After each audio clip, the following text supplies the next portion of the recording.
বেলদা গঙ্গাধর একাডেমির ছাত্রী মানসী সাহু উচ্চ মাধ্যমিক পরীক্ষায় বাণিজ্য বিভাগে 483 নম্বর পেয়ে অভাবনীয় সাফল্য অর্জন করায় তাকে সংবর্ধনা জানালো বিদ্যাসাগর স্মরণ সমিতি।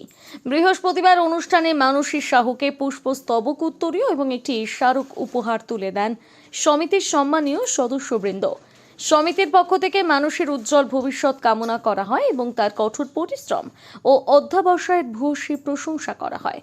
মানুষে তার প্রতিক্রিয়ায় বিদ্যালয়ের শিক্ষক শিক্ষিকা, পরিবারের সদস্য এবং বন্ধুদের প্রতি কৃতজ্ঞতা জ্ঞাপন করে। সে জানায়, সকলের সহযোগিতা অনুপ্রেরণাই তার এই সাফল্যের মূল চাবিকাঠি। বিদ্যাসাগর স্মরণ সমিতির এই উদ্যোগ কৃতি ছাত্রছাত্রীদের উৎসাহিত করার ক্ষেত্রে এক উজ্জ্বল দৃষ্টান্ত স্থাপন করল। উল্লেখ্য, বাণিজ্য বিভাগের ছাত্রী মানসী সাহু শুধু বেলদা গঙ্গাধর একাডেমির নয়, সমস্ত খড়গপুর মহকুমার উচ্চ মাধ্যমিক পরীক্ষায় নজরকাড়া রেজাল্ট করেছে। তাই এদিন সংগঠনের পক্ষ থেকে সংবর্ধনা দেওয়া হয়। বিদ্যাসাগর স্মরণ সমিতি খড়গপুর মহকুমার শাখা থেকে এসেছি। আমরা খুব আনন্দিত হয়েছি যে একটি প্রত্যন্ত এলাকা থেকে কমার্স সাবজেক্ট নিয়ে আমাদের মানসী 483 পেয়ে গ্রামের সঙ্গে সঙ্গে আমাদের পার্শ্ববর্তী অঞ্চলকে গর্বিত করেছে।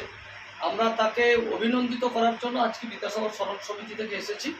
আমাদের উদ্দেশ্যই হলো এই রকম সুন্দর সুন্দর ছেলেমেয়েরা ভবিষ্যতে একটি সুন্দর মানুষ হয়ে অপর মানুষের পাশে দাঁড়াবে, যেমন বিদ্যাসাগর দাঁড়িয়েছিলেন তার সময়কালে। আমরাও চাই বর্তমানে ছাত্রছাত্রীরা সেরকম একটা আদর্শ মানুষ হয়ে মানুষের পাশে দাঁড়াক। এই উদ্দেশ্য নিয়ে এদেরকে আমরা অভিনন্দিত করতে